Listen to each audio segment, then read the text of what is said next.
Control and coordination.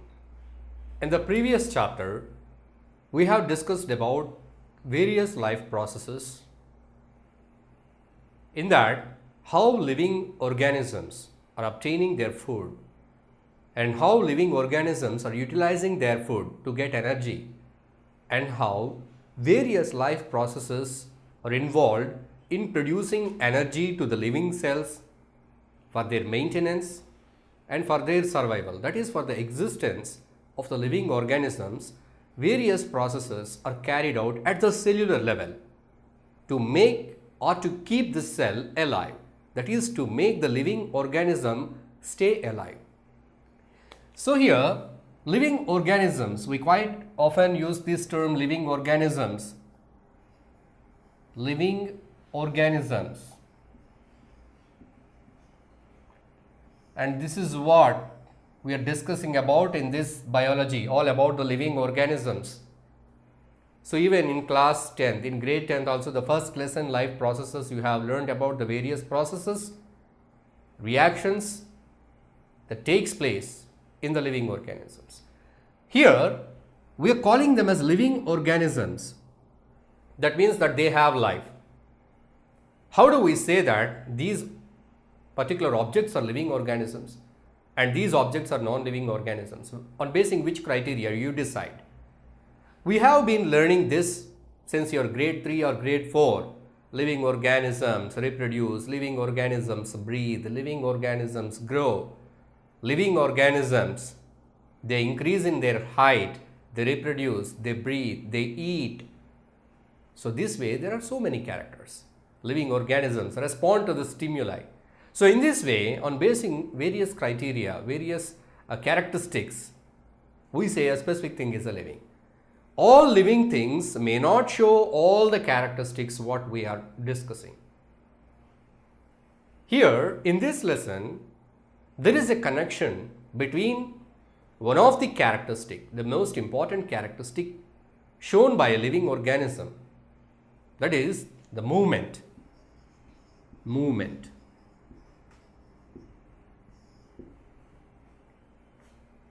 So we think that if any organism or any object is moving, that it has got life. Yes, it has got life, so it is moving. The object may move in the place where it is standing, or it may move from one place to another place. So that is locomotion, moving from one place to another place. Or the organism or the object is at the same place and still it is moving. But the movement, we consider it as a characteristic of life. Living organisms move.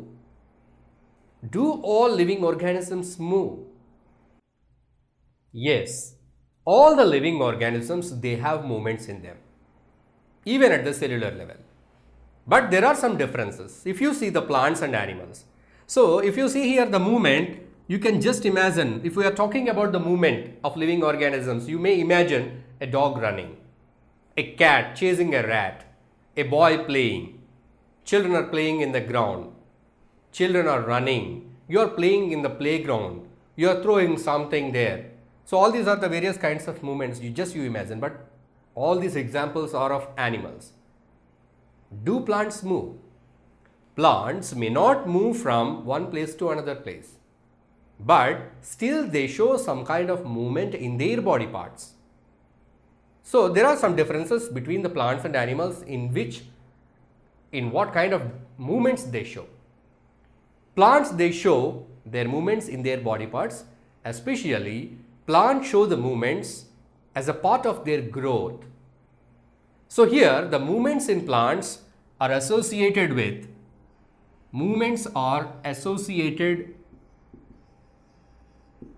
with growth in plants.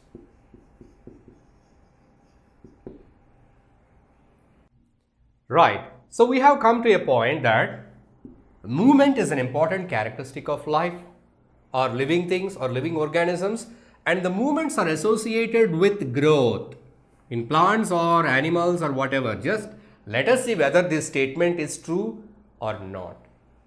It may be true, but we are going to check it whether it is true all the times. Movements are associated with growth.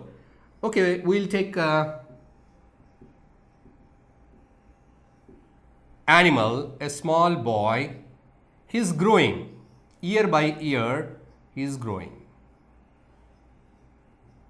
In the same way, a small seed, it is growing to a small plantlet, it's growing to a big plant. So this. So growth, it shows some kind of movement. The height of that body is increased. In animals, it is limited.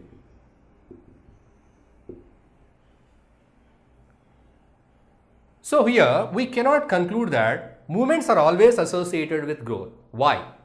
Because if you see an example like touch-me-not plant, if you see a touch-me-not plant, Mimosa pudica, if you touch the leaves of this plant, the leaves droop, they close down. Here, there is no growth associated with this movement in the plant. Then how can you say that the movements are always associated with growth in plants and animals? We cannot say that. Because in most cases we observe in plants, the movements are associated with growth. That is, stems growing towards sunlight. Likewise, by looking at some examples, we assume that the movements are associated with growth in plants and animals, mostly especially in plants. But if you see the example here, touch-me-not plant, if you touch that, the leaves, they droop. It is not because of any growth. You don't find any growth here, but there is a movement of leaf. So movements are not associated with the growth. Then why the movements are produced and how the movements are produced in living organisms? This is what we are going to discuss in this chapter, control and coordination. If it is a plant or an animal, movements are there. The movements are caused because of what? Are all these movements useful? Do they have any purpose? Do they have any initiation? Let us discuss in the coming session. So here we have seen the movements are the important characteristic of a living thing, living organisms. Yes, they have got some kind of movements. You say it is a living organism. And here we discussed that movements are associated with growth. Of course, it is not true in all the cases, but in some cases, especially in plants, we see the movement is associated with growth. So the growth may cause movements in the living organisms, but not all the times, because we have seen the other example like touch-me-not, where there is no growth linked with the movement. So what is that kind of movement called as? When you touch-me-not plant, the leaves, they droop, they close down. It's what kind of movement? It is called as a response to the stimuli. The same thing, when some fly or mosquito bites or stands on your hand, immediately you hit it with your hand. When you touch a hot object, immediately you remove your hand. So in this way, you're also showing some kind of movements. So somebody is throwing some ball or some book onto you. Immediately you put your hands across your face and you close your face. What is that called? What makes your hand muscles to go to this position? That is what creates that movement, what initiates the movement in your body. So closing your face is a response. Somebody is throwing something. That is a stimulus. So assume that something may fall on your face. So to defend, to protect yourself, you're closing your face. This is a response. So movements are caused as a response to stimuli.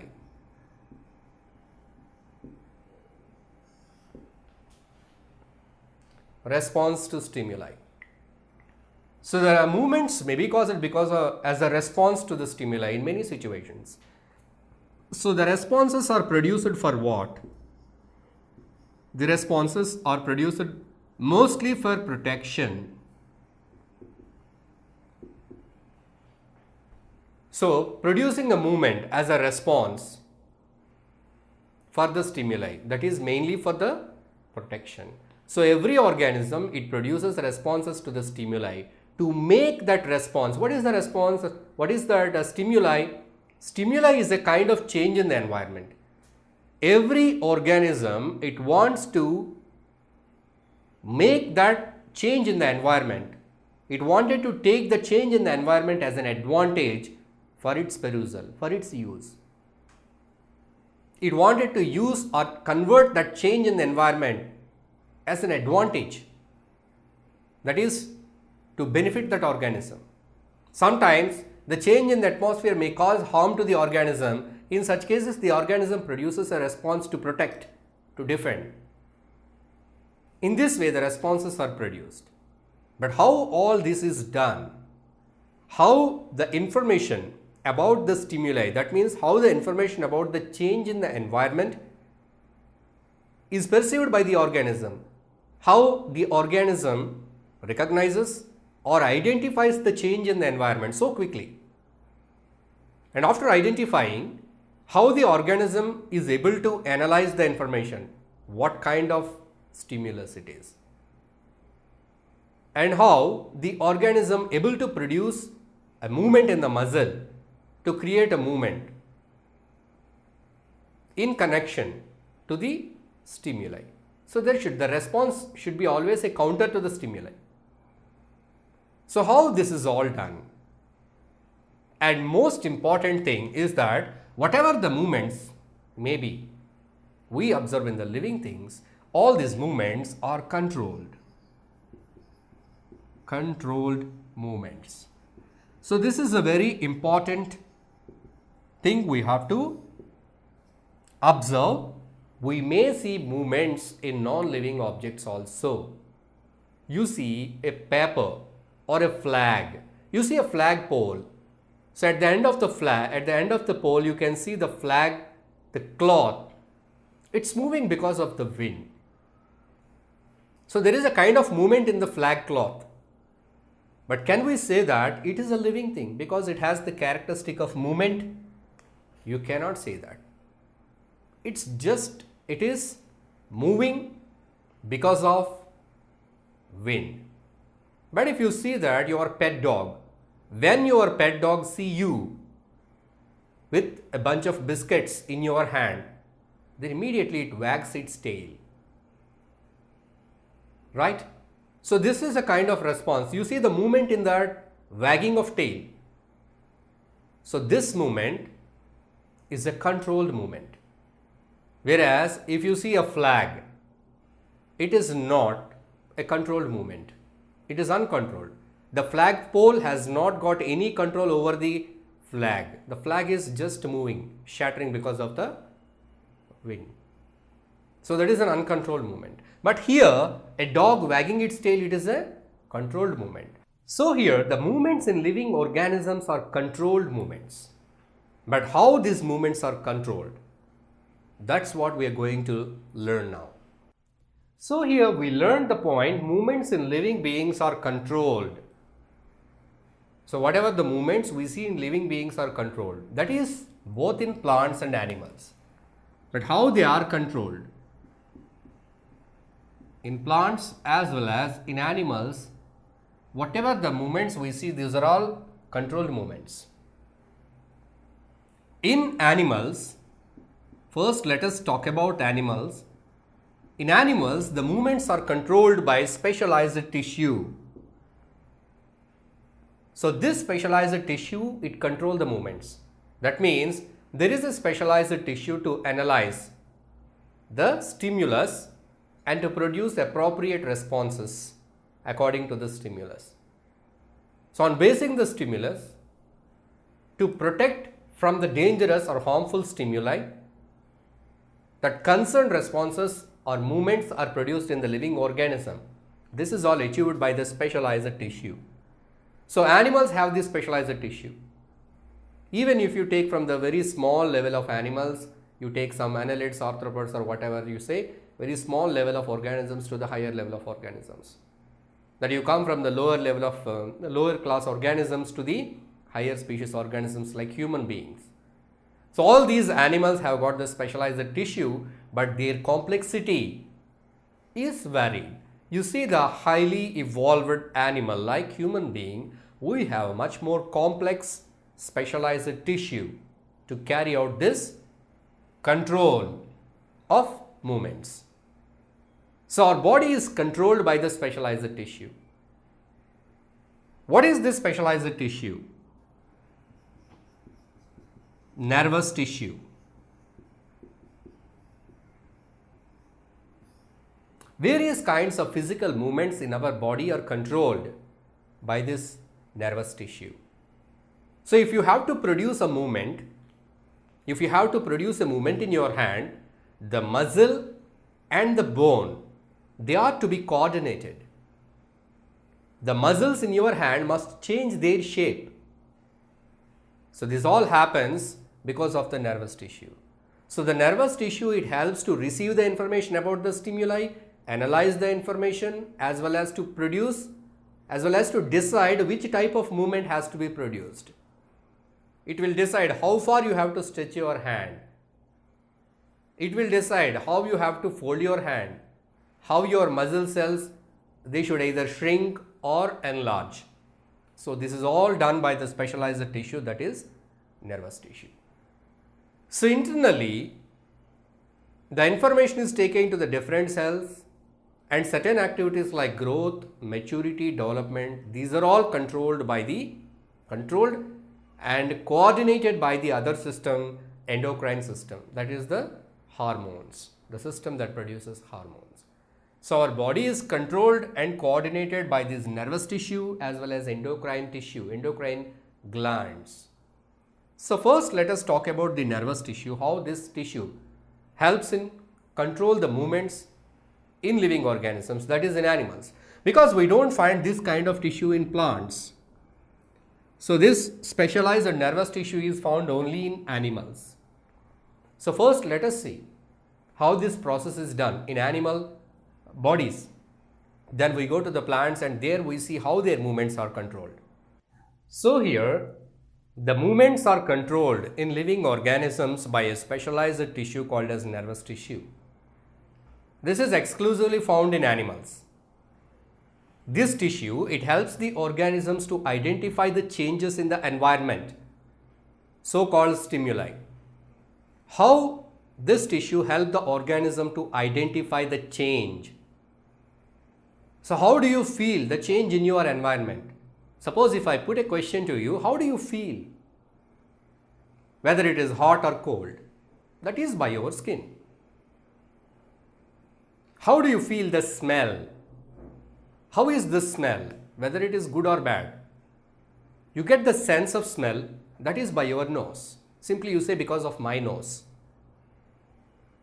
But how this nervous tissue is connected to your nose? You say that sound is loud. You say the sound is very low. I can't hear that. It is not audible. How do you say that? How do you identify that the sound is very low? The sound is very high or loud? How do you identify the sound is so pleasant? The music is so pleasant. How do you identify? If I put a question to you, you may say that it is because of my ear. The sounds are so pleasant, so beautiful. If I show you some flowers, how are these flowers? You say so nice, awesome, beautiful, bright colored, lovely. You say all these words. So how do you identify the shape, the glow, the beauty of the flowers? You may say that because of my sight, eyes. So we have got different organs. They may be used for other purposes even. At the same time, these organs are connected to this nervous tissue. How they are connected? See our eyes, ears, nose, skin, tongue.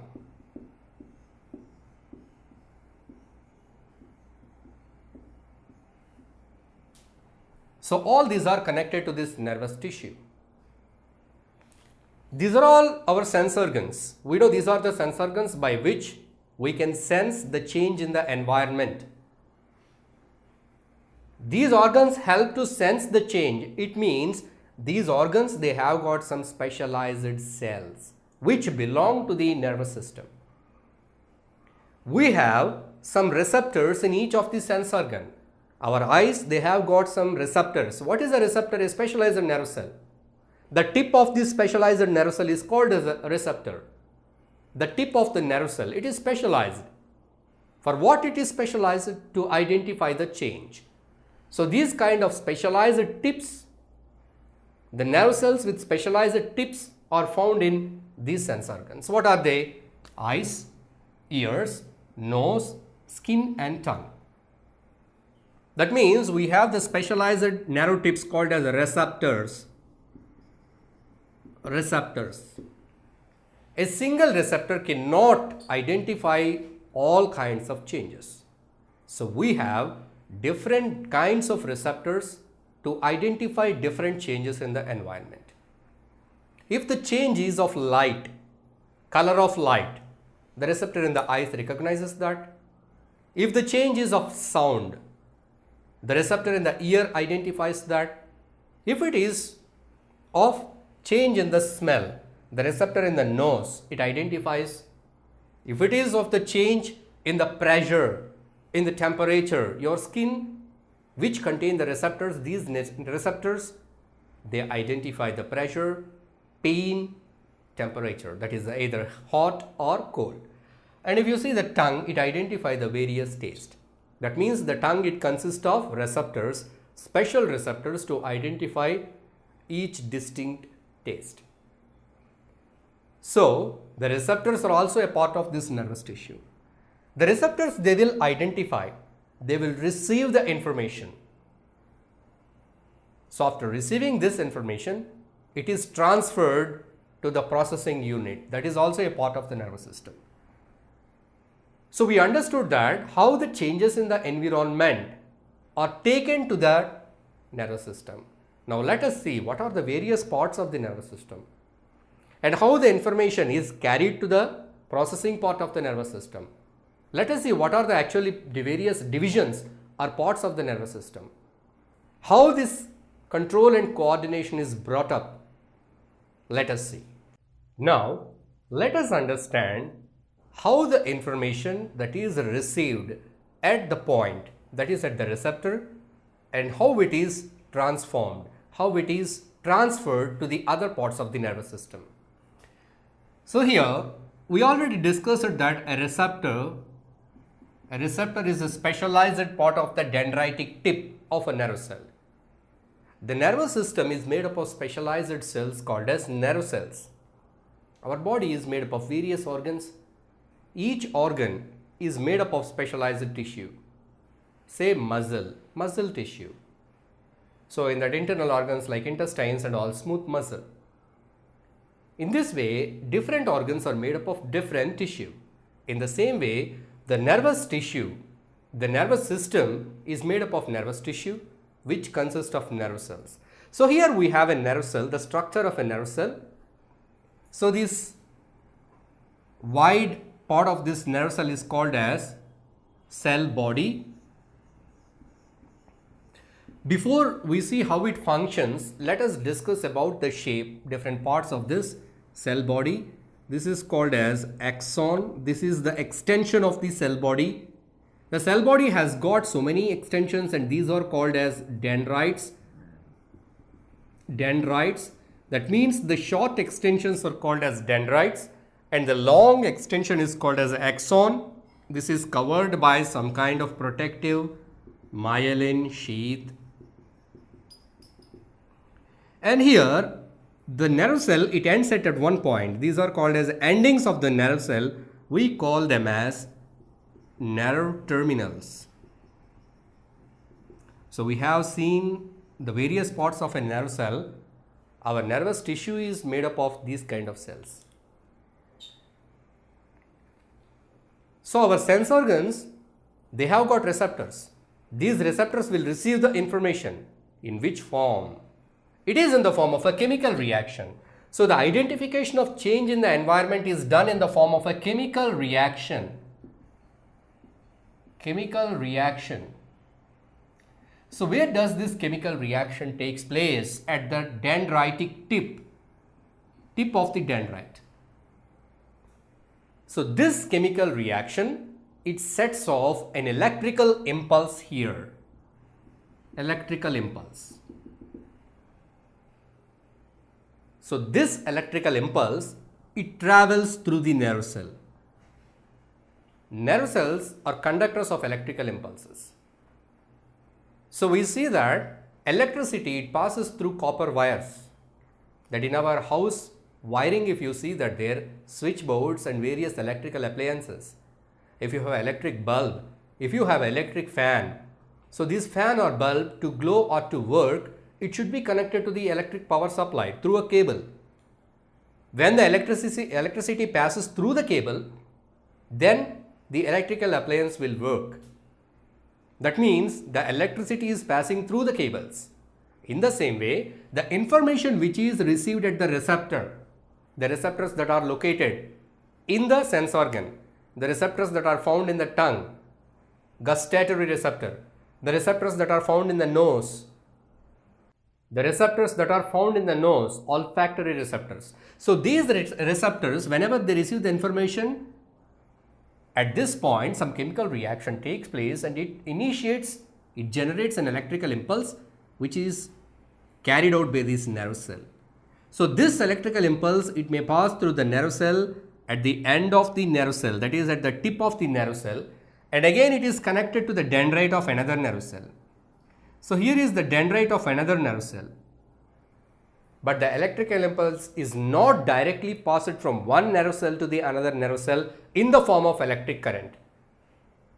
See here, if the electrical impulse has come in this way and from the other end of the dendrite to the another nerve cell, so it cannot directly pass as a electrical impulse.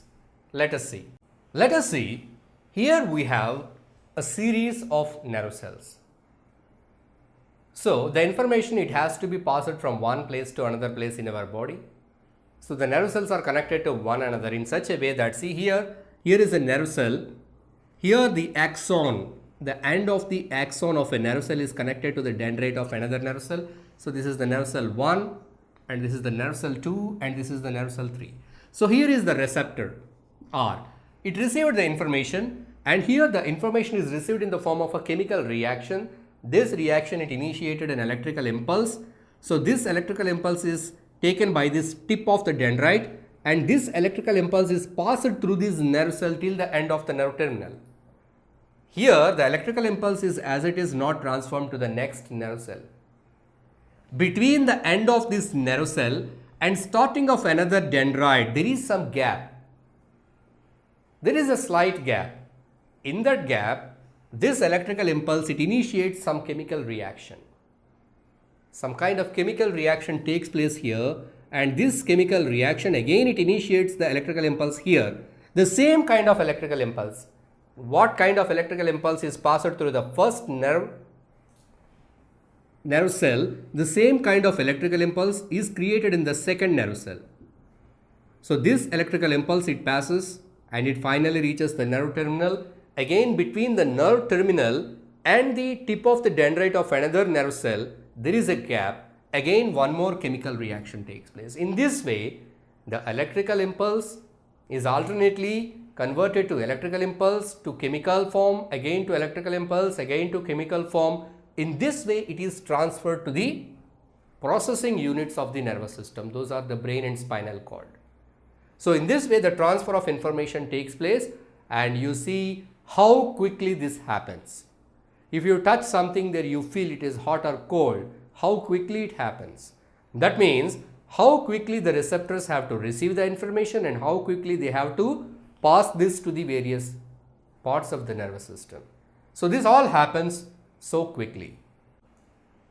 So here the gap between one nerve cell and another nerve cell, which is a very slight gap, in which the electrical impulse is converted into some form of chemicals, that is by a chemical reaction. Again these chemicals, again they are converted to electrical impulse at this particular junction, which is called synapse. Synapse is nothing but the gap between one nerve cell and another nerve cell. But they are connected. Connected in the sense, of course, they may not have a direct physical contact. The tips of dendrite of one nerve cell has not having the direct physical contact with the terminals of another nerve cell. But there is some gap between the connection. So what happens in that connection? Chemical reaction takes place. So whatever the electrical impulse which is passing through this nerve, when it reaches this point, it generates some chemicals. A chemical reaction takes place. So these chemicals they pass the gap. The chemical which are released here, they travel this gap and reach the tip of the dendrite of another nerve cell. So this is what actually happens, and in this way the information is passed in the nervous system. So the nervous system is a very complex tissue, made up of complex tissue, made up of nerve cells. So the nervous system is a well organized system in the animals, especially in the human beings. We can see the nervous system is divided into various parts: the central nervous system, the peripheral nervous system, and how the information is passed from this peripheral nervous system to the central nervous system, and how the information is processed, and how the responses or movements are produced in this nervous system, we will see in the coming session. So in the previous class we have seen how the information, that is the change in the environment, it is noticed by the organism. So animals, they have a special tissue, specialized tissue in their bodies called as nervous tissue, which consists of nerve cells, by which the information is received from the environment, and this information is carried to other parts of the nervous system where analysis of the information takes place. What is that information? What is the change? Is it useful or harmful? What kind of response has to be produced? What type of movements are to be produced in the body? These kind of decisions are taken by the nervous system. That is also nervous system. It is also a part of the nervous system. So the nervous system is a very organized system which has got different parts in which each one performs a specific function. So in the previous class we have seen the tip of the nerve cells present in the sense organs, they receive the information, we call them as receptors. So the receptors receive the information, and this information is carried by the nerves, neurons. So neurons are a part of the nervous system. To where these neurons are carrying the information is being carried in the form of electrical impulses from one nerve cell to another nerve cell. So from various parts of our body, the information is collected and it is taken to different parts of our nervous system. Here we have the two major parts of our nervous system, that is the spinal cord and brain, which comprises the central nervous system.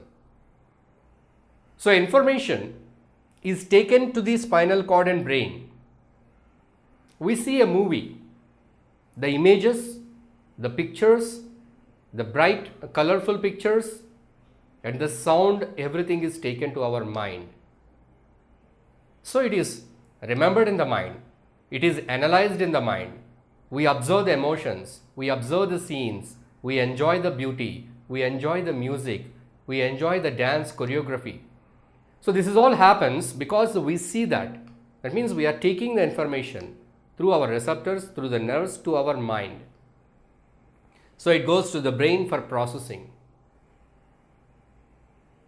Sometimes whatever the change in the environment, if it is harmful, that means a furious dog is approaching you.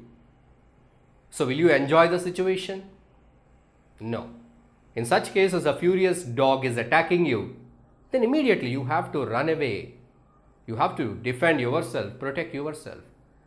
So your body must be ready to defend, to fight, or to jump, or to run away. So response has to be produced in such kind of stimulus. Sometimes you see an ice cream, your favorite flavor, either it is a vanilla or a chocolate or butterscotch or whatever. So you have seen your favorite flavored ice cream, your mouth waters. So you make a move towards the ice cream. You make a move towards the ice cream cart to buy the ice cream. So in this way, for a response, for a change in the environment, for a change in environment, for a stimulus, there is a response. So this response is generated by the nervous system. So stimulus is recognized, observed, analyzed, and appropriate response is also produced by the nervous system. So we have different body parts like hands and legs. So here we have seen that whenever there is some information, some stimulus is there. The information is taken to the nervous system, it is analyzed, processed, and everything is done, decisions are taken. But this seems to be very complex and long and lengthy process, isn't it? Yes. But sometimes you will not be having that much time to produce a response. You need to produce very quick responses. Suppose you kept your hand on a hot object, you touched a hot object. Barefooted, you put your leg on a bike silencer. It burns. It's very hot. By mistake, you kept your hand on a pressure cooker, which is very hot. So, the pressure cooker is hot. The heat, it goes to your fingers, from your fingers to your hand, to your spinal cord, to your brain, and you will analyze, this is hot. I have to remove, otherwise my hand burns. Then you will remove. See how long and complicated this process is. In the meantime, definitely your hand get damaged. Your fingers get burnt. So, in these cases, you need to produce very quick responses, very quick responses. So, we produce such quick responses in many of the situations for many of the dangerous stimuli to protect ourselves. We call that such quick responses with a special name called as reflex actions, or simply you can call them as reflexes. Reflex. So, reflex is an immediate response, involuntary, without long thinking and analysis, spontaneously they are produced. In most of the cases, they are protective in nature, that they protect you from dangerous stimuli, harmful stimuli, right?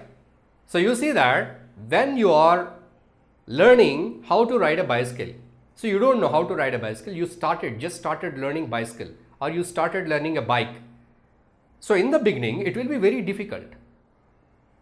See, when you started learning a bike, riding a bike, then if you wanted to apply the brake, it will take very long time to apply the brake. In the meantime, definitely you may hit somebody. Because when you are learning, the change in the environment, somebody has come across to your bike, then your mind receives that, it tells you that apply the brake, it will take very long time. By the time you take the decision and apply the brake, you might have hit the person. But after learning, means by doing the act several times, it becomes a response. So, very quick. So, when you have expertised that riding a bike, you learned that bike riding and you are riding since 4 years or 5 years, you learned everything there. So, very casually, even you are driving so casually, then you can operate the brake and clutch and with very good coordination. You need not think to apply a brake when something comes. So, spontaneously your muscles do that because it has become a reflex action.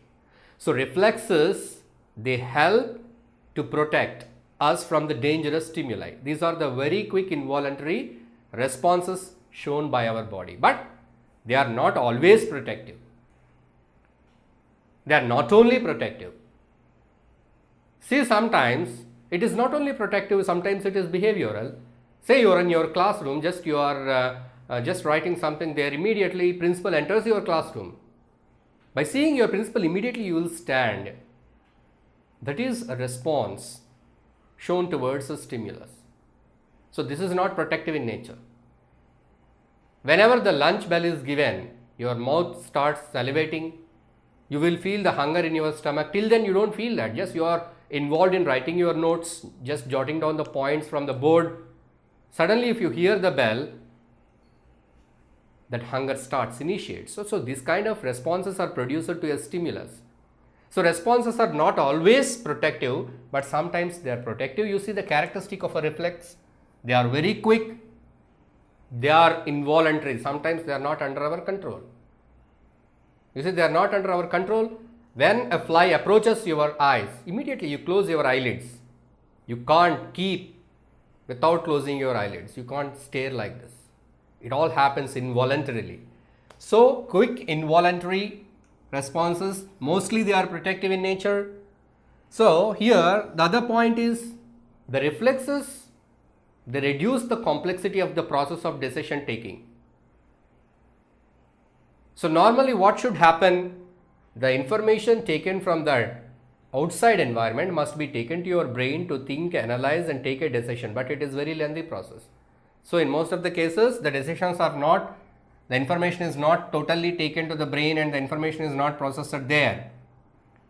However, the information, it goes to the brain, but in the meanwhile the decisions are taken so quickly. Where they are taken at this point? Spinal cord. It doesn't mean that the information has not reached the brain. When you sense something, your hand touched a hot object, the information has come to the spinal cord. Here a quick decision is taken in the spinal cord, remove the hand. So again the order is passed to the body parts in this way, from body parts to spinal cord to the body parts again. So this is very quick, because going from here to here to here, again here to here to here, it is a very lengthy and complicated process. But what happens here is that from the body parts, as soon as the information is taken by the spinal cord, the special cells, the association neurons present in the spinal cord take the decision, remove the hand. So the hand is removed. However, this information is supplied to the brain. You will notice that you touched a hot object and you removed your hand, but without involvement of your brain in taking the decision, the spinal cord does it so quickly, that is to protect you from the hot object. So reduces the complexity.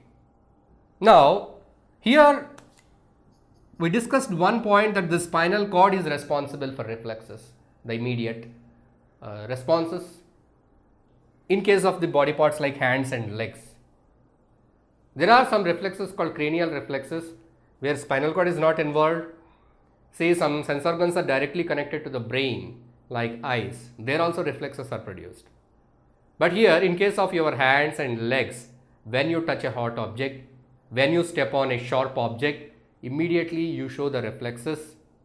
So here the reflex actions are taken in the spinal cord. So which part of the spinal cord is responsible to produce a reflex action? The unit, the part of the spinal cord which produces a reflex action is called as a reflex arc. Reflex arc. So what does this reflex arc consist of? It consists of one neuron that is coming from the body parts. It is sensory neuron. This sensory neuron, it brings the information. It brings the information to one special neuron in the spinal cord. This is called as association neuron. And this association neuron, it takes the decision and it gives the order what kind of movement has to be produced in the muscle to the effector organ, that means the muscles. So again it will go back to the muscles by the motor neurons. Sensory neurons bring the information from the body part or from the part where it received the information about the stimuli. Sensory neurons bring it to the spinal cord, and here the association neuron takes the decision, and the decision, the order is passed to the body part through the motor neurons. You can see an arc here. This is what called as reflex arc. So reflex arc is a unit in the spinal cord which helps in the production of reflex actions. So we have learned that the unit in the spinal cord which produces the reflex actions is called as reflex arc. So we have taken the cross section of spinal cord in which we are studying the arrangement of neurons and how the reflex action is produced in the spinal cord. The information about the stimuli is taken by one neuron, that is analyzed by another neuron. The decision to the effector organ is carried by another neuron. So three different types of neurons are involved in execution of a reflex arc. Three different types. Now let us see what are the various parts involved in the execution of reflex arc. Here I told you three types of neurons. Three types of neurons. What are they? The first one is here, sensory neuron.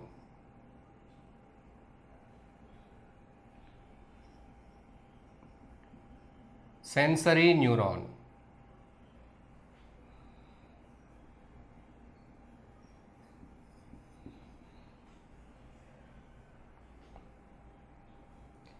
The sensory neuron, it carries the information. Here the fingers touched the hot object. So the hot information is carried by the sensory neurons to this particular part of the spinal cord. It brings till here. So here the second one, who is receiving the information from the sensory neuron and analyzing it and taking the decision, that is the association neuron.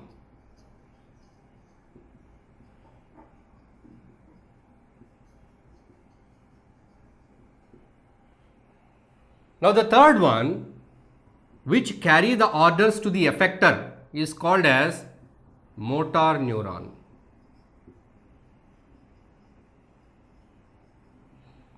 So it carries the information, the decision, what has to be done here. Here the muscle in the hand contracts, so by that the hand it raises up. So this muscle, the muscle in the hand is called as effector. That means it is affected by this decision. So that is the effector.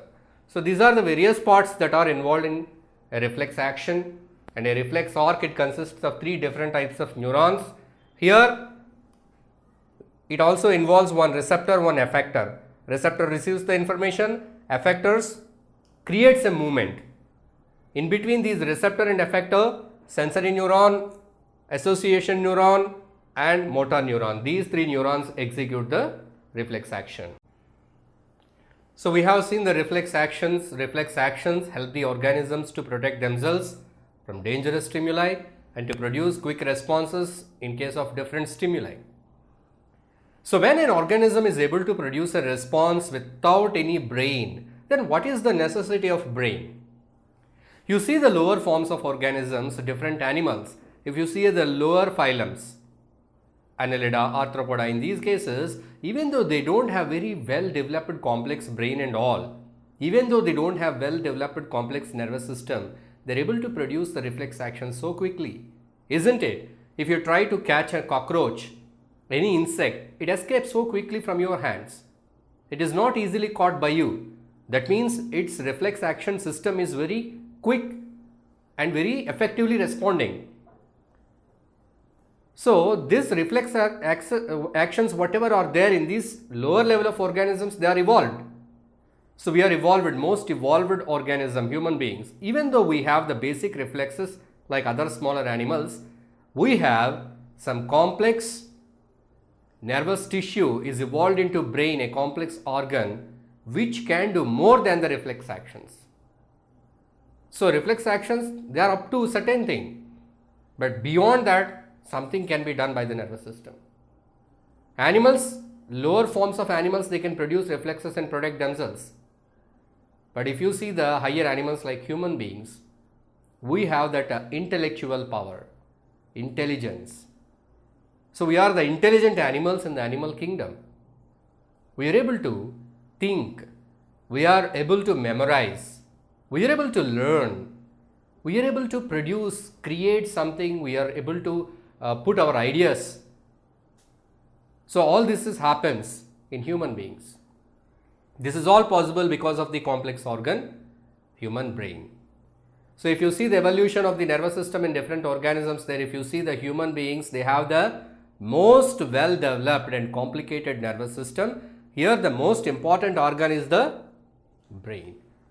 If you see the classification of nervous system in human beings, the nervous system is basically categorized into two parts, CNS and PNS. What this CNS stands for? Central Nervous System. And what is this PNS? Peripheral Nervous System.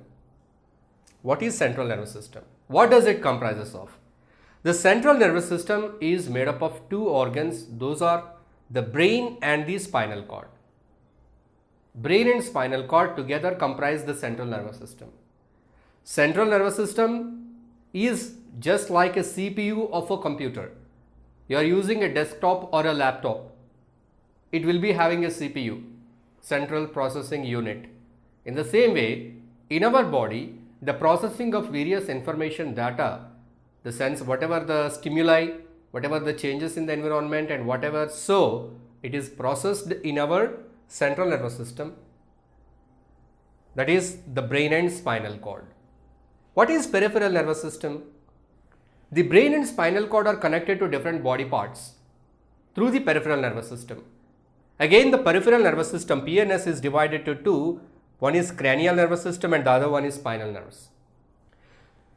Here we can see the picture of brain and spinal cord. Spinal cord is the extension of the brain. So this brain and spinal cord, these two together called central nervous system, and we can see some nerves arising from the brain. We call them as cranial nerves, and we see some nerves arising from the spinal cord to the peripheral sides. We call them as spinal nerves. So these cranial and spinal nerves together, they constitute the peripheral nervous system. So this is the categorization, classification of the nervous system. So now we are at this point. In the central nervous system, we are at the point of brain. So what is this brain? What is its function? What are the various parts of it? Let us see. Brain is an organ, important organ of the nervous system, which is made up of very soft tissue, which comprises a lot of water. Most of our brain is made up of water. It is very sensitive and delicate organ. As it is very sensitive, very delicate, very important, it has to be well protected. See, the delicate organs and important organs of our body are well protected by the skeletal system. You see, your heart and lungs are protected by the ribcage in your chest cavity, as they are very sensitive, delicate, as well as very important organs. In the same way, the brain is also very delicate, sensitive, important, complex organ. It is protected in a hard, bony skull called as cranium. So cranium is a hard, bony skull. It is made up of some bones which do not have any joints. All the bones are fixed together. So it is like a shell which gives protection to the blows. Something may fall on your head, or you may fall down and hit something.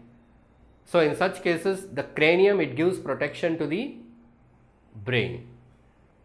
So cranium is also called as skull. Inside the cranium, here the brain is embedded. The brain is again covered by some layers, membranes. So here there are some membranes that are surrounding the brain. Above the membranes there is a cranium. These membranes are filled with some fluid called as cerebrospinal fluid. Cerebrospinal fluid. So this cerebrospinal fluid, it gives nourishment, protection to the brain. So this is how the brain is protected, and this is the place where the brain is located. Now let us see what are the parts of the brain. The brain is mainly divided into three parts according to the functions they carry out. Actually, what are the functions of brain? So we already discussed that we have some extra abilities when compared to other organisms, other animals. What are those? We have intelligence. We have different sensors, different centers in our brain to receive the different information, to read the different information.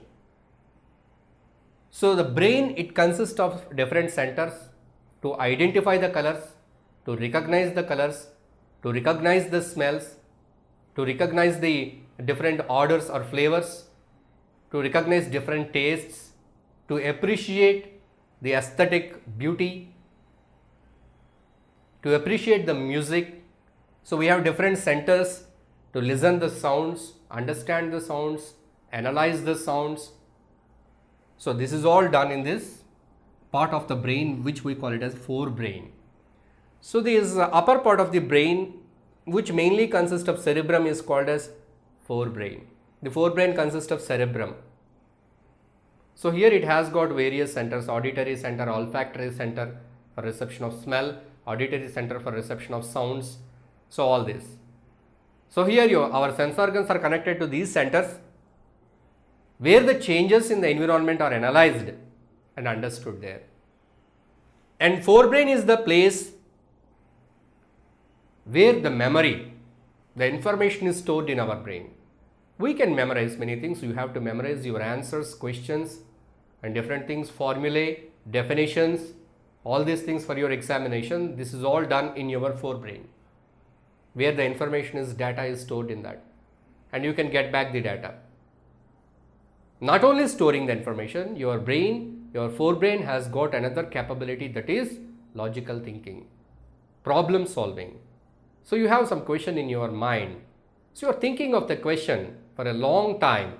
You are doing some kind of experiments based on that question, or you are doing some kind of research, you are referring something there. You may relate so many things what you have referred, and finally you may come to a conclusion. That means you are finding a solution to a problem.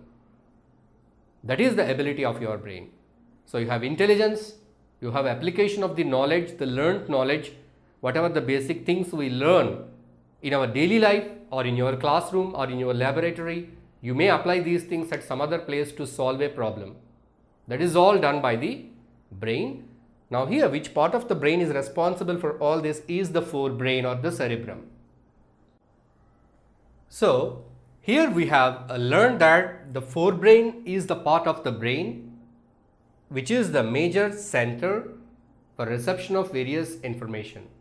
That is the hearing, sensing of smell and the sight, all these are associated to this forebrain. Here it has got a special part to identify your hunger and feeling full. So by that you can decide whether to stop eating or eat more. So this is all happens in the forebrain. Now if it is those are the functions of the forebrain, then what does this midbrain and hindbrain does? If you look at this picture, you can see this major part. Here you can see so many folds in the brain, just like our intestines. Do you know why these many folds are there in your brain? Because when there are folds, a lot of surface can be fit into a small area. So your brain has got so many nerve cells, and all these nerve cells are fitted in a very small area because of these folds. So folds, they provide large surface area. So here you can see so many folds in the cerebrum, and this part of the brain is called as midbrain, and you can see the midbrain, its continuation with this particular part called as hindbrain. So the brain is divided into three parts: forebrain, midbrain, hindbrain. So this hindbrain consists of pons, medulla and cerebellum. Three parts are there. Let us see what is the function of this midbrain and this hindbrain. The voluntary functions, your consciousness, your decisions, your ideas, your thoughts, your appreciation, your enjoyment, everything is there in the forebrain. But so many things happen without your notice, without your thinking, without your decision. You are conscious, unconscious, involuntary actions takes place in your body, which are very essential, which should happen continuously to keep you stay alive. What are they? Your digestion. You are not giving any instruction to your intestines to, yes, I have eaten an apple, come on, digest it. You are not giving any instruction. Automatically the apple is digested. Who is controlling that? You are not always telling your heart to come on, beat, beat. No, you are not giving any instructions to your heart. But it is instructed. It is controlled. That is done involuntarily. So this way, in your body, many activities are involuntary. Many movements are involuntary. So these involuntary movements are controlled by the midbrain and hindbrain. They take up the control of these involuntary functions. Certain activities in our body like blood pressure, control of blood pressure, salivation, vomiting. If something goes wrong into your throat, you vomit it. So that vomiting, all these are controlled by this medulla Medulla is a part of the hindbrain. Medulla controls those. Vomiting, salivation, blood pressure. So all these involuntary functions are controlled by the midbrain and this hindbrain. What does this cerebellum does? The cerebellum does, it helps in maintaining a balance in your posture. We are able to maintain a balance in our posture. It is because of the cerebellum, right? So if you know physics well, how we are able to stand? We are keeping our body to the center of gravity. We are bringing the center of gravity to the center of our body always by making the weight adjustment. Otherwise, we may fall down. But who is making this balance? Who is adjusting your body parts according to their weight equally on both sides, not to make you fall? You make your different postures while dancing, while playing, while fighting, while jumping. Even then you are not falling. Your body weight is adjusted all the times equally on both sides of the point center of gravity. So by that is maintained by whom? That is nothing but the cerebellum. It maintains the posture of your body. Means you are able to balance your body because of the cerebellum. If there is any defect with the cerebellum, if it does not function properly, you lose your balance. It all happens when you wake up suddenly from sleep. Your cerebellum is not totally active. So you may be falling like this and you may not be able to control your posture. So when you sleep on upstairs on terraces, if you wake up suddenly, do not walk quickly.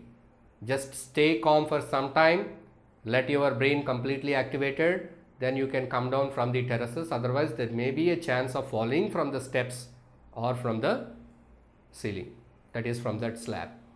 So it is very useful in controlling, in maintaining the balance or the posture of the body. Sometimes it loses the balance when the person is drunkard, cerebellum is affected, the person is not able to maintain the balance. So you might have seen the drunkards, the over drunken people walking on the roads, losing their control. Their bodies are not controlled, their postures are not controlled. So not balanced. So that is what done by the cerebellum. So involuntary functions of our body, the regular activities which carries on even though you sleep, you take rest, your conscience is at rest. But your heartbeat is going on, your breathing is going on, your blood pressure is maintained. All this happens even though when you sleep. So that is controlled by these parts. So you can see the various parts of the brain and taking the various kinds of responsibilities, that is to control the movements of your muscles.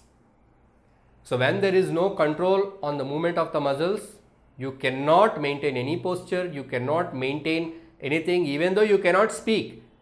When you are speaking, the muscles in your tongue, the muscles in your jaws, the muscles in your lips and cheeks all must be coordinated.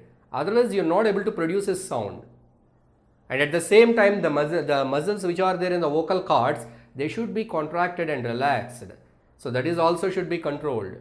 If movements are not controlled well, you are not able to execute any action. You might have seen the damage to the nerves happened in certain cases like people who are paralyzed. If you see a person suffering from paralysis, paralyzed body parts, if any of the side, either left side or right side is paralyzed, you can see they are not able to produce any kind of movements in their body parts. So it is very pathetic condition. So that shows us the importance of the nervous system. We are able to live so comfortably, we are able to defend ourselves, we are able to protect ourselves, we are able to do various activities, physical activities, movement in our bodies, movement from one place to another place. This is all achieved by controlling the various muscles. Movements are controlled by the nervous system. So in this lesson we have learned the point that movements in animals are controlled by the nervous system. Nervous system is made up of central nervous system, peripheral nervous system. Central nervous system is made up of brain and spinal cord. Peripheral nervous system is made up of cranial nerves and spinal nerves. This is what we have learned. And we learned one more important thing. In many cases, to produce a response to a stimuli, to make the responses quick, Instead of taking the information to the brain for analysis, spinal cord takes the decision itself. Such responses are very quick. Such quick responses are called as reflexes. And the part which involves in taking a reflex action is called as reflex arc. So now, how does the nervous tissue causes action? We have discussed the importance, the working, functioning of the nervous system. The nervous system, it gives an order to the muscles. The muscles, they create a movement. But how this movement is created? So you have to fold your hand like this. That means your muscles, they have to be contracted here in your triceps and biceps. Contraction and relaxations make you to stretch, open your hand and take in your hand. That means the muscles, they are to be contracted and relaxed. How this happens? What is the link between the nervous system and that muscle contraction, relaxation? How the muscle is able to contract and relax like that? See, when some command is given from your nervous system, from your brain to your hand, that means the muscle of your hand, your muscle is made up of muscle fiber. So first the electrical impulse, the information in the form of electrical impulse reaches the muscle fiber. It reaches the muscle fiber. So what happens in the muscle fiber? Now the shape of the muscle fiber has to be changed. So the electrical impulse, it has to create a change in the shape of muscle fiber. How it happens? And the muscle fiber is made up of muscle proteins. So the muscle proteins are the special molecules which can change their shape and arrangement. Their arrangement they can change, their shape also they can change. So that is the ability of the proteins present in the muscle proteins. So when there is an electrical impulse reaching the muscle fiber, the muscle proteins present in the muscle fiber, they change their arrangement as well as their shape. So by that, the muscle is shortened or stretched, relaxed or contracted, because the molecules in the muscle, the protein molecules in the muscle, they change their shape or arrangement because of the electrical impulse. So when the muscle is shortened, the hand stretched in. So in this way, the muscle shape changes by contraction and relaxation. So by that you can create a movement. In this way, the nervous tissue, it can cause action. That means it can cause movements in our body parts.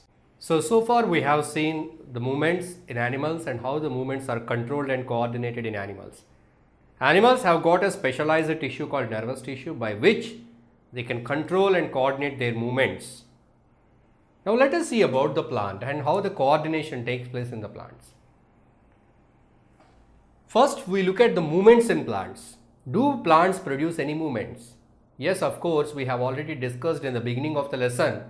We find certain movements in plants.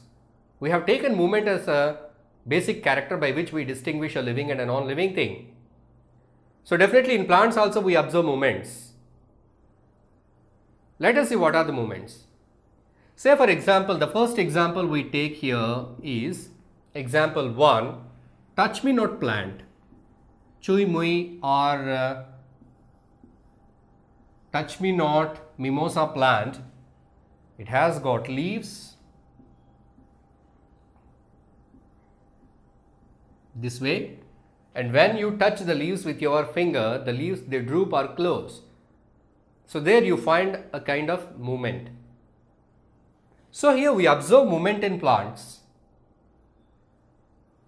The movements in plants are sometimes, or in some examples, they are associated with growth. Sometimes they are not associated with growth. See the example 2. Seed grows to a plant.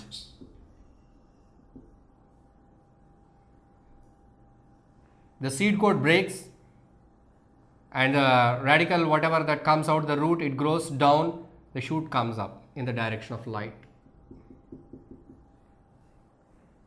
So here there is a movement, the movement is associated with growth. You stop at the growth of the seed, there is no movement.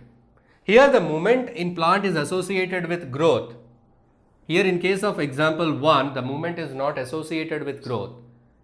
So in plants we see the movements which are growth related and not related to growth. Two kinds of movements. Movements that are linked up with growth, that are not linked with growth.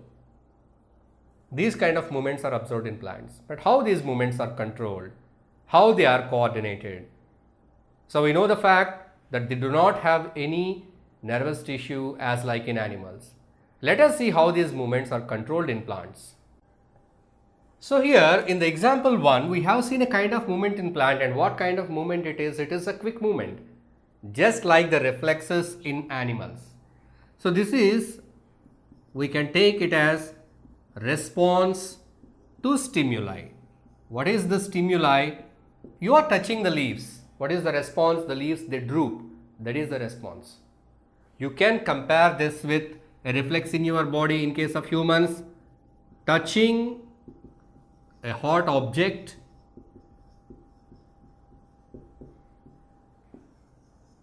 removing hand quickly.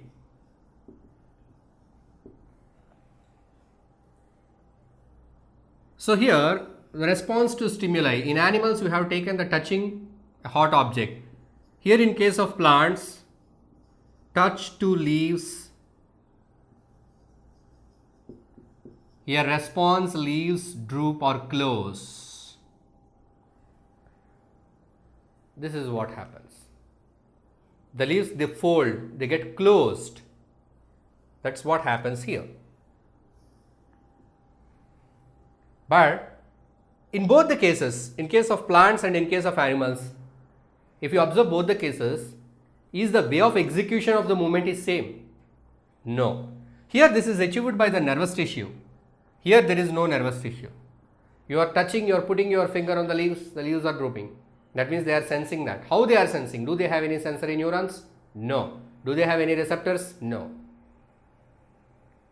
The plants, they don't have nervous system, but even then they have some kind of electrochemical means of communication.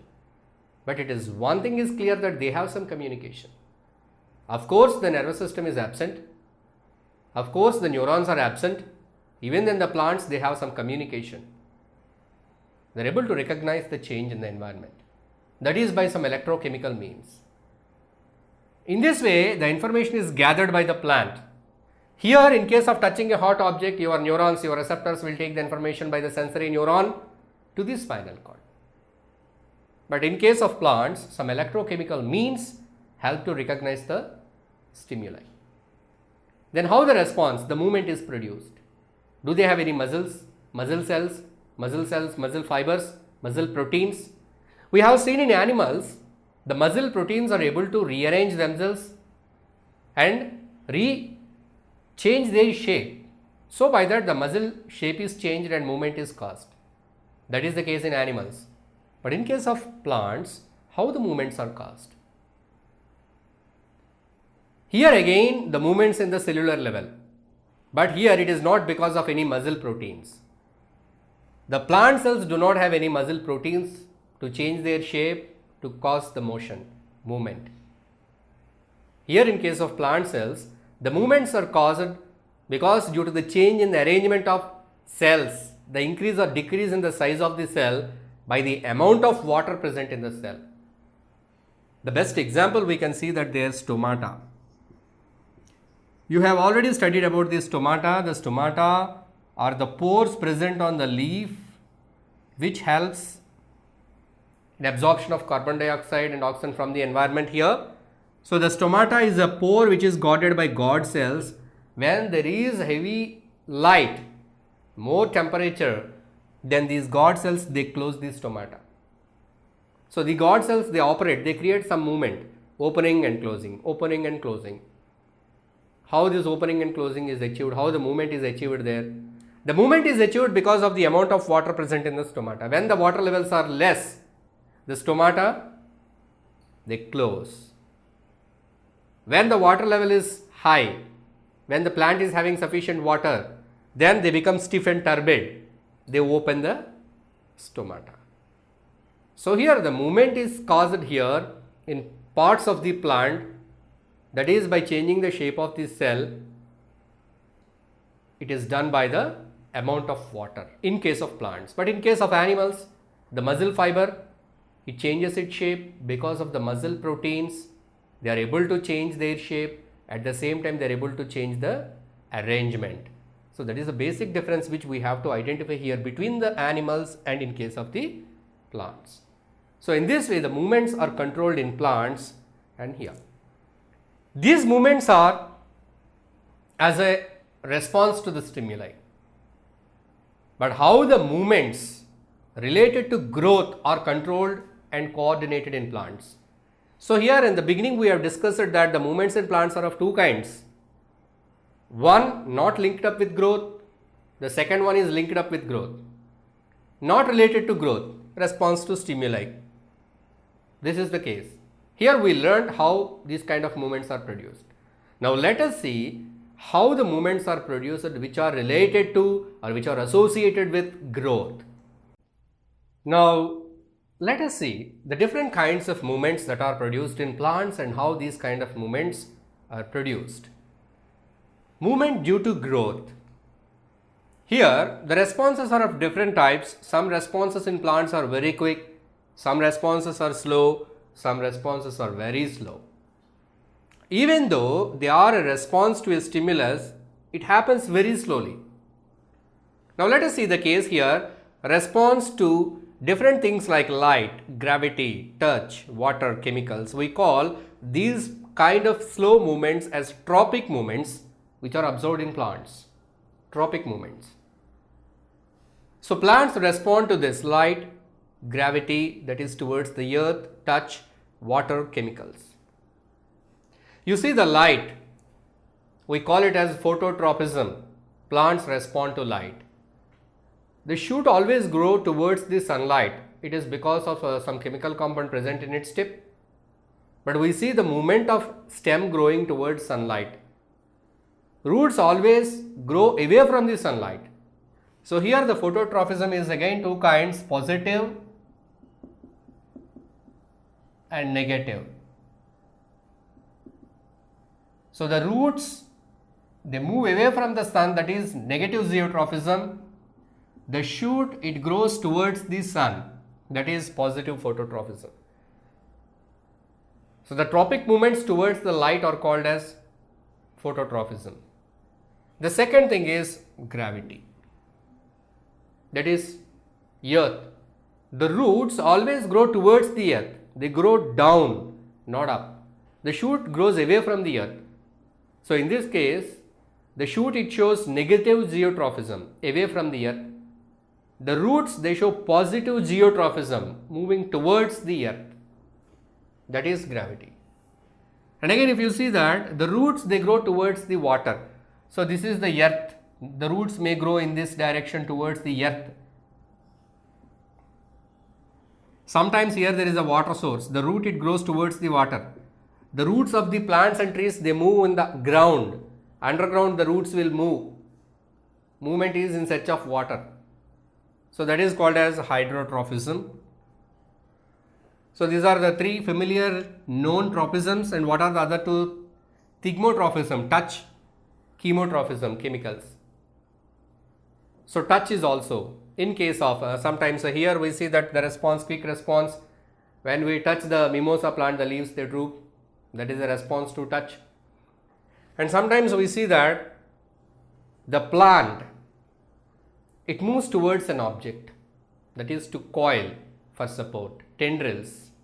If you see the creepers, climbers, they have a soft thread-like structure called tendril. These tendrils, they grow towards an object, they coil around the object, and they get the support to grow up, grow straight, because they do not have strength to go straight, grow straight. So they take help of these other objects with the help of tendrils. And again there, a tendril, it coils around some object. How can it coil? How does it know? How it produces that coiling? So thigmotropism, that is the tendrils. Some plants like creepers, climbers, they have got very weak stems, so by that they cannot stand erect on their own because of less strength. They need some support. So they crawl or they climb other trees with the help of tendrils. They produce fine thread-like structures called tendrils. So these tendrils, they coil around an object. How they are able to coil around an object? The tendril, it comes in contact with some object. The part of the tendril which is in contact with the object, it grows slower. The part of the tendril which is not in contact with the object, it grows faster. So by that it takes turn. So by that it can coil around the object. In this way it holds, it gets the support and it climbs. So that is kind of a tropic movement we find. The other one is chemotropism. Here the example is, you know the process of fertilization in flower. When the pollen grain reaches the stigma of the flower, the female reproductive part here. So here the pollen tube, it grows down, it extends and it goes down into the ovule. The pollen tube is growing, it is going into the ovary, but how do it know the direction? How it can go inside? What stimulus is directing the pollen tube to grow towards? It is because of the chemicals present inside the ovary.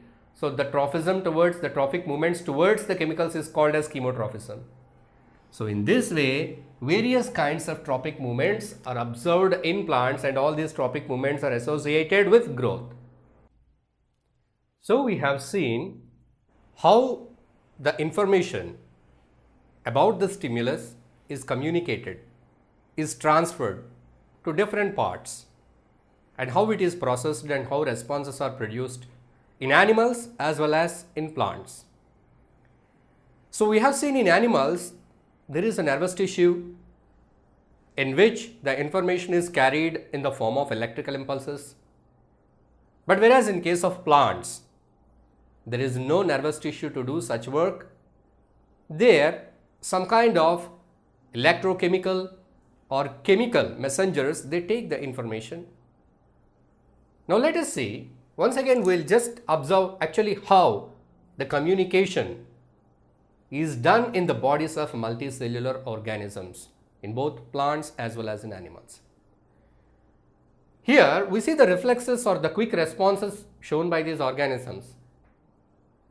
Both plants and animals, they show the responses, sometimes very quick response like a reflex action, sometimes slow response, slow movements, sometimes very slow movements.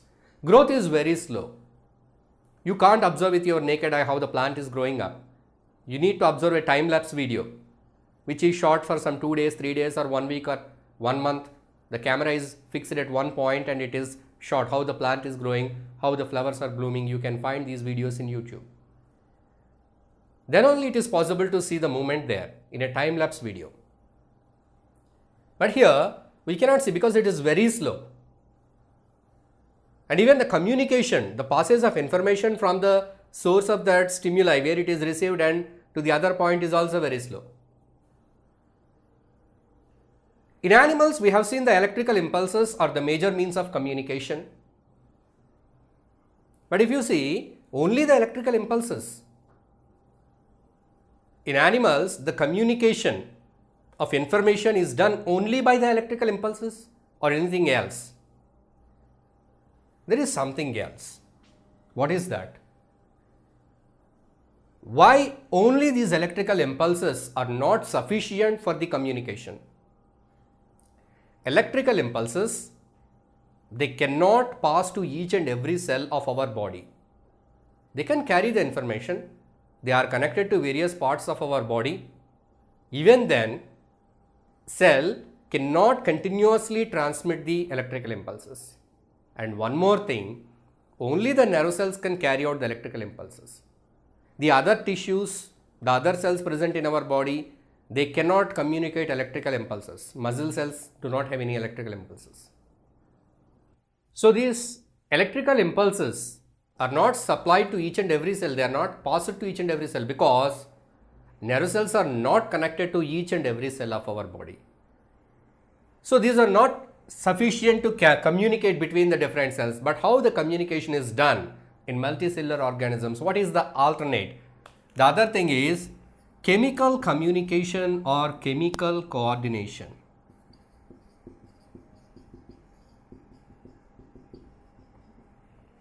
Certain chemicals are produced in the bodies of plants and animals. These chemicals, they are transferred from one part to another part along with the other transported materials like water and minerals and whatever are there. So they are carried by the transport system of the body. They are carried to different cells. The cells will be having the specific receptors for this material, for this chemical. They receive it. Then the information is communicated to that cell. This is called as chemical coordination, which is observed in both plants and animals. Especially in plants, only the chemical coordination takes the major part of communication. Plant growth is totally controlled by these chemical messengers present in the plant body. Generally, we use a term for these chemical messengers, that is the hormones. The hormones that are found in plants are called as phytohormones. Phytohormones.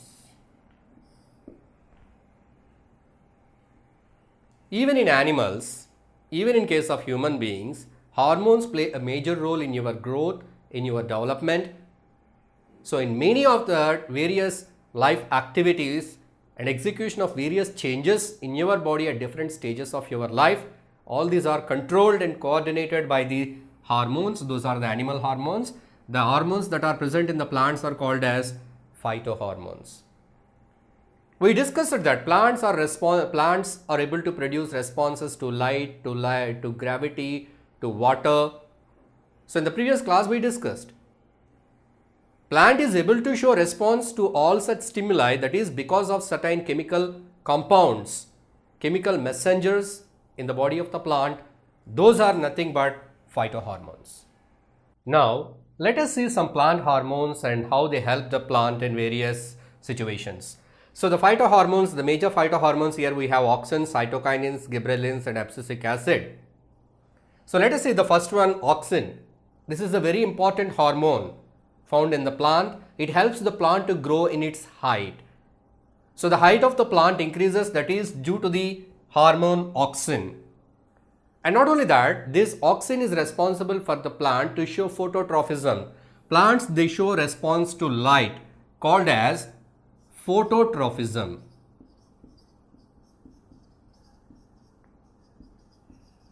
Phototropism, that means tendency towards light. Sunlight, here is the sunlight, here is the window. So here is the sun, here you have a potted plant.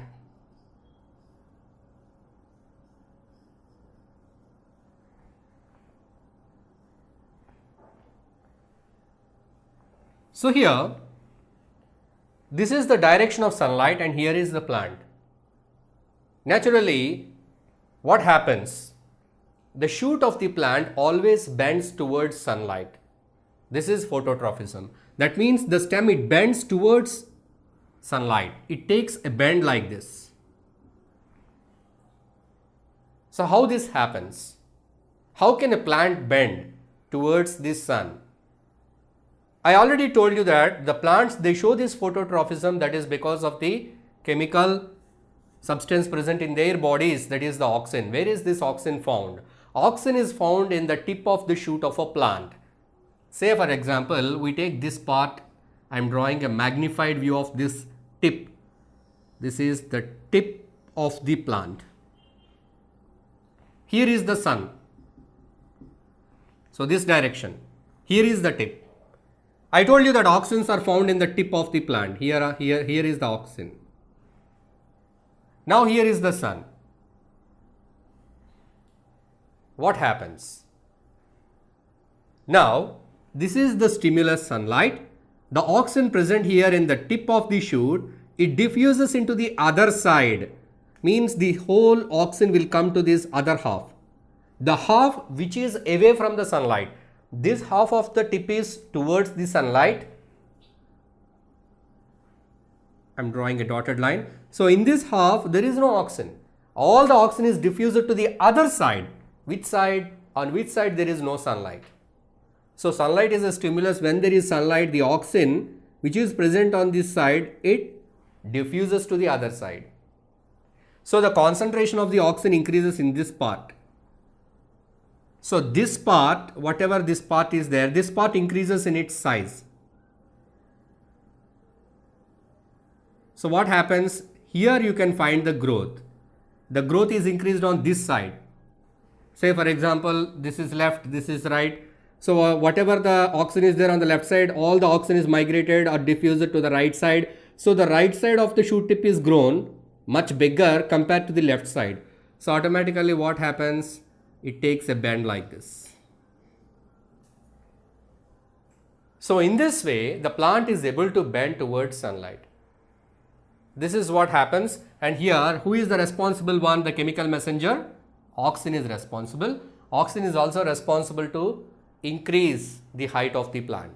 And whereas the next one, cytokinins. Cytokinins, it helps in the cell division. The name itself tells. Cyto means cell. Kinesis means division, breaking. Kinesis means breaking. Cyto means cell. So this is the hormone which helps in cell division. And this hormone is mostly found in the places where there is a rapid cell division. Where is the rapid cell division? In which part of the plant you find cell division? So here the cytokinins, they help in the cell division. These cytokinins are found in the fruits and seeds. Because in case of the fruits they grow rapidly. So for the rapid growth, lot of cell division is required and cytokinins are found in the fruits. In the same way, when the seeds are sprouting, when they are becoming into seedlings and plants, then there is rapid cell division, there you find cytokinins. So the next hormone, gibberellins. The gibberellins, they help the plant's growth in width-wise. The stem of the plant grows because of the gibberellins.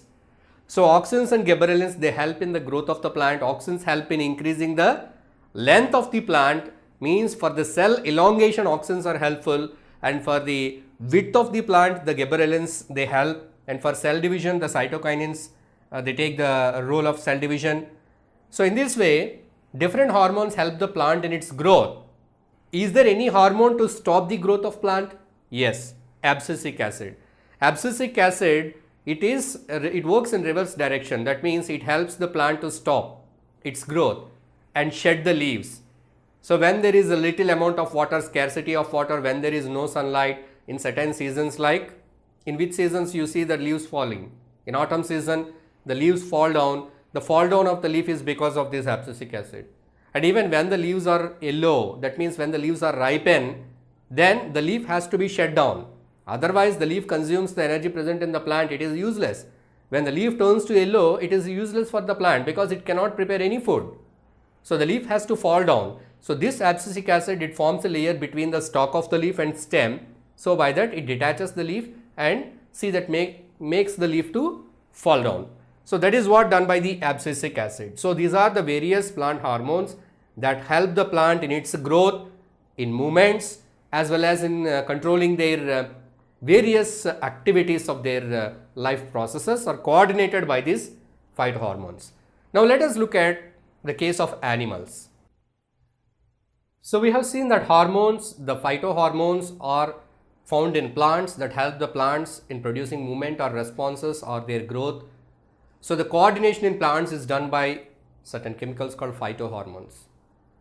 But whereas in case of animals, we have a nervous tissue, very well developed, complex organs, then why do we need a chemical communication even though you have a very good nervous system? Why can't you control and coordinate with the help of nervous system? What is the necessity of a chemical coordinating system in our bodies? Let us see. Hormones in animals. So here we are discussing the use of chemical means of communication.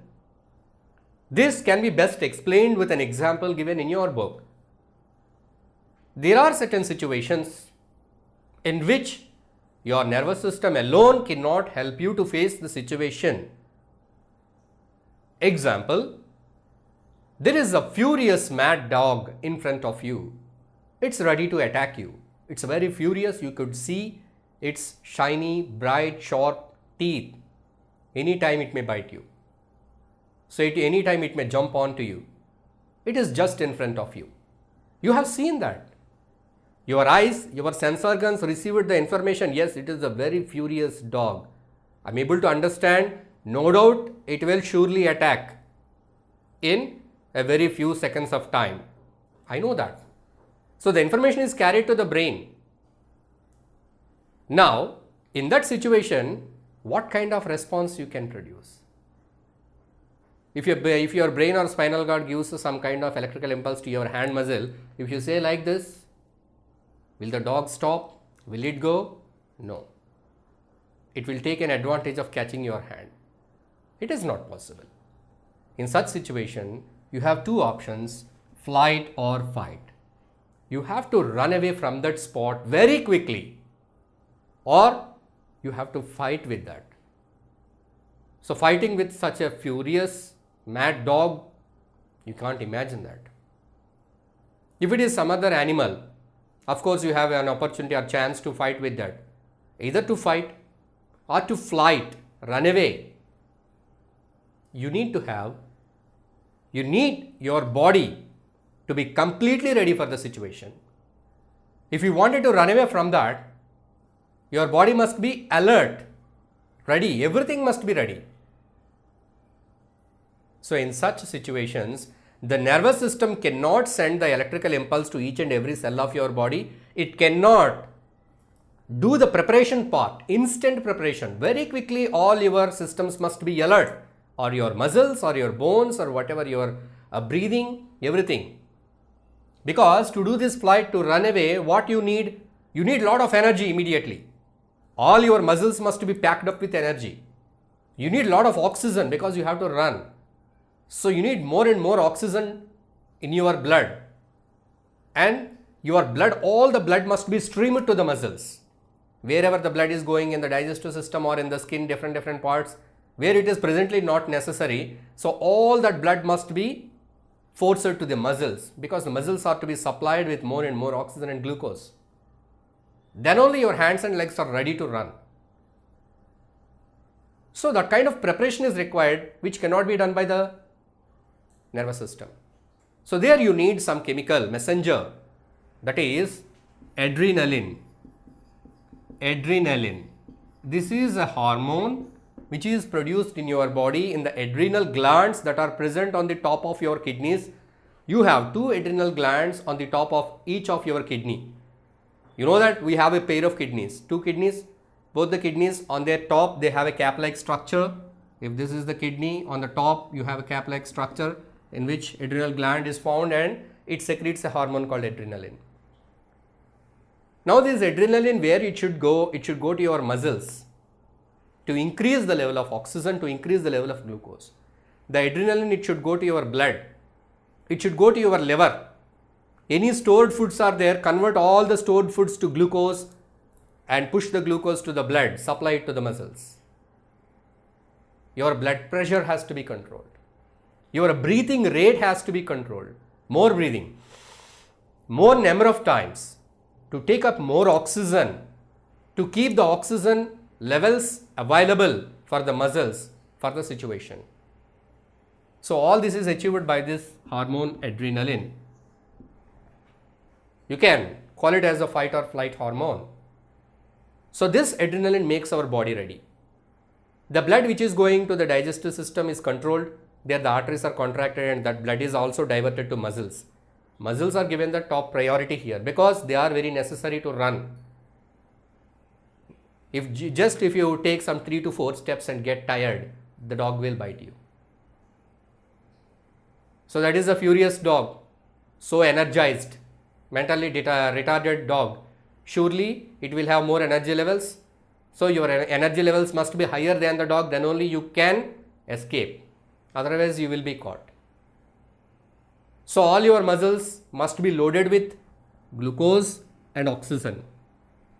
Your blood pressure should be controlled accordingly, and heartbeat and your breathing. So everything, the body must be alert to the situation, and it should be done so quickly, spontaneously, instantly, which can be achieved by adrenaline. So the hormones in animals help the organisms in such situations. Not only that, the hormones in organisms help in the growth. Various stages of our growth is coordinated, controlled by hormones. Say you are born When you are born as a baby, you don't know anything, just you simply produce responses to the light.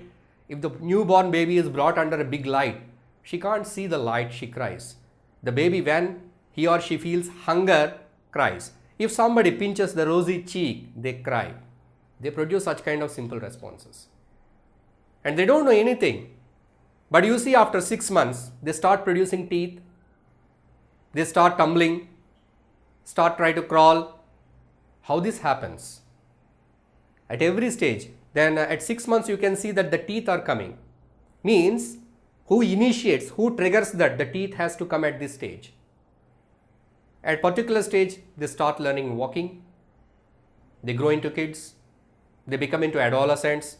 Many changes happens in the bodies of males and females, boys and girls during the stage of adolescence. And you see the girls. So in their bodies, various changes takes place when they come to a certain age.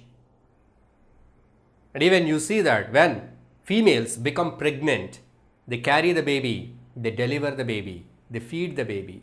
So for all this, the body is changed accordingly. So how these changes are happened? These changes are under the control of these hormones.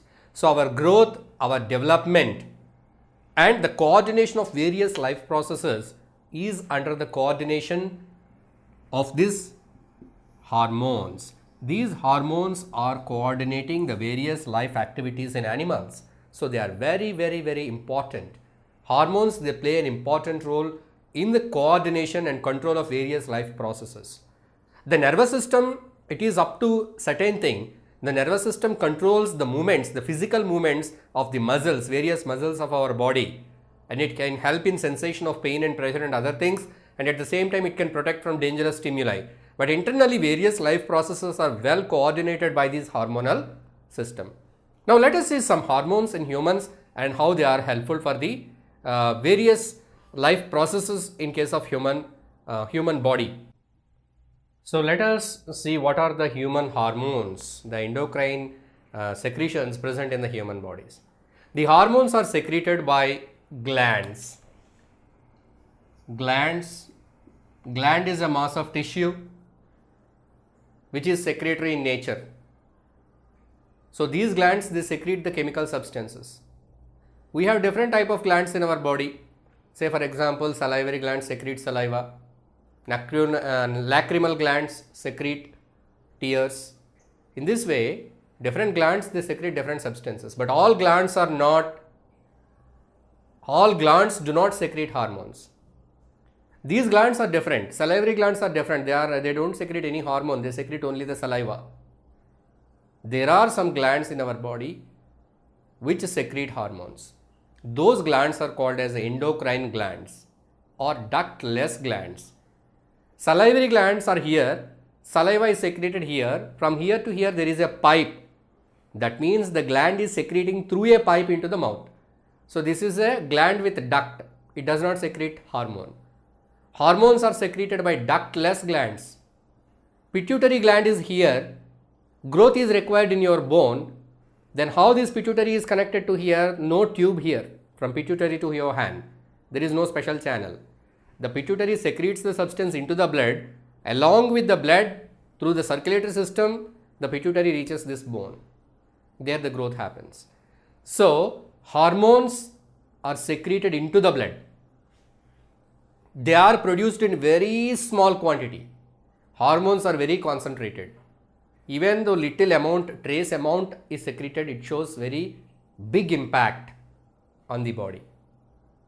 So hormones are so effective in affecting the growth patterns of our body.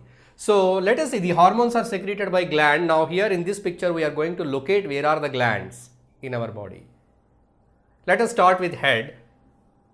On the floor of the brain there we have a pea-sized gland. The gland which is in the size of a small pea. That is the pituitary gland. The pituitary gland, it secretes hormones like growth hormone which affect the growth of your body. Everybody attains some height, 5 feet, 5.5, 6, likewise. So you attain the height because of the growth which is provided by this pituitary hormone. So if the pituitary hormone is effective, if the pituitary gland is effective and produces growth hormone, you will have good height. So it is all under the control of the gland. Don't blame for anything else.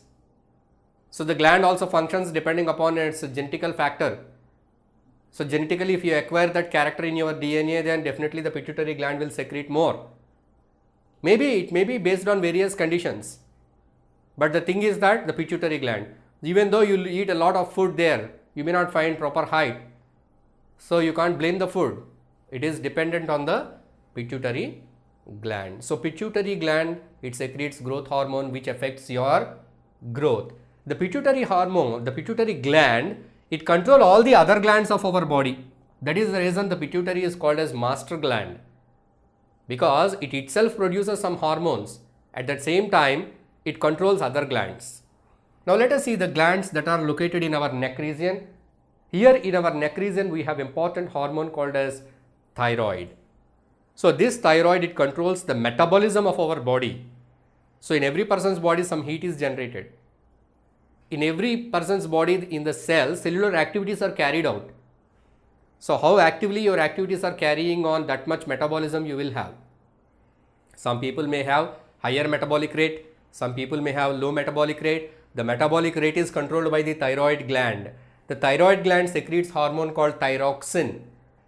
To secrete the thyroxine, the thyroid must have one important substance, iodine. If iodine is not there, thyroid cannot produce thyroxine properly. If thyroxine is not there, it may lead to a disease called goiter. The eyes become this much bigger. Protruded eyes. The eyes appear like they are coming out of your eye sockets. So some kind of abnormalities are seen. That is due to the lack of thyroxine. So thyroid gland problems, recently you hear the advertisement, the hospitals advertising about the thyroid problem in females, that is at the age of 30-35, they'll be having some problems because of this imbalance in the thyroid gland secretion. So for good amount of thyroxine, you need to have iodine in your body. From where do you get to your body? That is through the food. But here the fact is, iodine is not found in all the food items, whatever we eat. It is rarely found. Mostly it is found in the seafoods. Some people may not eat seafoods. Some are vegetarians. They don't take any seafood. Then how do they get iodine into their bodies? That is the reason the government instructed the salt manufacturers to add some iodine in the salt. That is the reason you see that iodized salt, Ai Shakti, some names Ai Shakti. What is Ai Shakti? It is iodized Shakti. That means iodine is added to the salt. So when you add salt, because we add salt to all the food items we prepare. So in this way we are adding iodine to the food items. So the food items are taken by all the people, whether they are vegetarian, non-vegetarian, if they like some fruits, some vegetables, whatever you may eat, you are adding the salt which contains iodine that is supplied to the thyroid to prepare the thyroxine. Beside the thyroid, attached to the thyroid, you find small parathyroid glands. So here in the neck region, we see thyroid as well as parathyroid. These are common in both female and male. I have drawn two figures here, female and male. In both the cases, you see the pituitary, you see the parathyroid and thyroid, and come down. So in the stomach region, in the lower abdomen, we have an important organ cum gland, that is pancreas. Pancreas helps in your digestion by secreting pancreatic juice. At the same time, the pancreas, it acts as a gland, it secretes hormones. What hormones? Insulin and glucagon. Insulin is a very, very important hormone in our body. If insulin is not produced, you are under a condition called diabetes. Diabetes or sugar disease. You might have seen sugar patients, people suffering from diabetes. So they have high amounts of glucose in their bodies. It is because of lack of this insulin. So the insulin has to be secreted by the pancreas. If pancreas is damaged, if pancreas is not properly functioning, it is not producing any insulin. So the glucose levels in your blood rises. How? You have eaten your meal. You have taken rice with sambar, with some curry, some halwa, something there, some sweet in your food, some banana, some curd. Such a diet you have, such a meal you have taken. Once the meal is taken into the body, the food is converted to glucose. Most of the items are carbohydrates. You have eaten rice, you have eaten Banana you have eaten, potato you have eaten, all these are carbohydrates. Immediately all these carbohydrates are turned to glucose. The glucose enters into the blood. So the blood is full of glucose.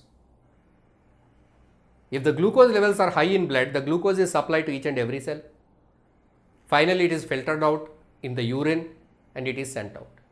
So glucose is not utilized in your body, so you don't get any energy out of that food. This excess glucose will damage your cells and kidneys. That is what happens in sugar disease. So what should happen? If you have excess amount of glucose in your blood, what should happen? How it should be controlled? The excess glucose should be stored somewhere. That is done by the insulin. Right? So you have a lot of coins, some 10,000 coins you have. You sprinkled all the coins all around in your room. Definitely you will lose some. You have to gather all those things at one place and store them properly. In the same way, here the insulin, it does the work. You have a lot of money in your hands. You cannot handle that much of money. You have 1 crore rupees. You will deposit in a bank safely. Whenever you want, you will draw some amount. Using a card, you will draw some amount for your use. In the same way, whenever we take the food, excess amount of glucose is produced in the bodies. This excess glucose is stored in the liver. Liver is a bank of energy. Liver is a bank of vitamins, minerals. So in the liver, the glucose is converted to glycogen and the glycogen is stored in the liver. Who will do the task? Insulin. If it is absent, glucose is not turned to glycogen. It is moving in and around all the body parts, finally excreted out. The person does not get any energy. He becomes weak. Even though he eats the food, cells and other body parts are damaged. That is sugar disease. So the pancreas is very, very important organ. It also secretes one more hormone called glucagon. Glucagon acts in the opposite way to the insulin. You have not taken anything there, you are fasting. You have some puja, till afternoon you are not eating anything. But your cells, your body needs glucose. So the glucose has to be supplied. Then the other one, who is that? Glucagon.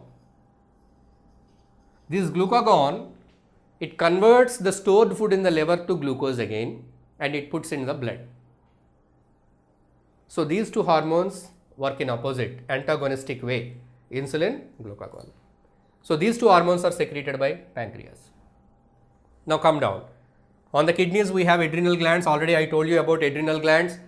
They secrete adrenaline, which helps in some kind of situations, preparing your body to escape or to fight. So that is all done by the adrenal glands. Adrenaline is secreted. So all these are common in both male and female. And come down, reproductive hormones and glands. These are different in male and female. Because males, the reproductive hormones are testosterone. Testosterone helps in producing secondary sexual characters. Testosterone helps in producing male sex cells.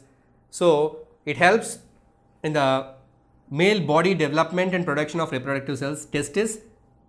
So these testes, they produce testosterone, that is the reproductive hormone found in males.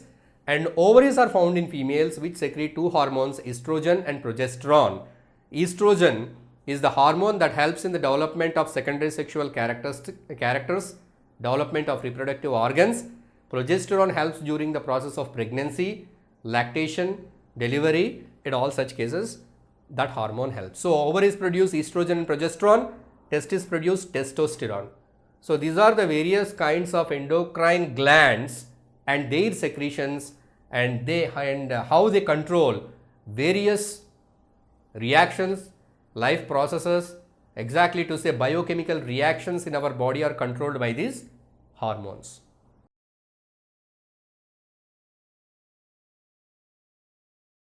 If you like this video, please give a thumbs up. Please subscribe to our channel to get more videos on CBSE syllabus.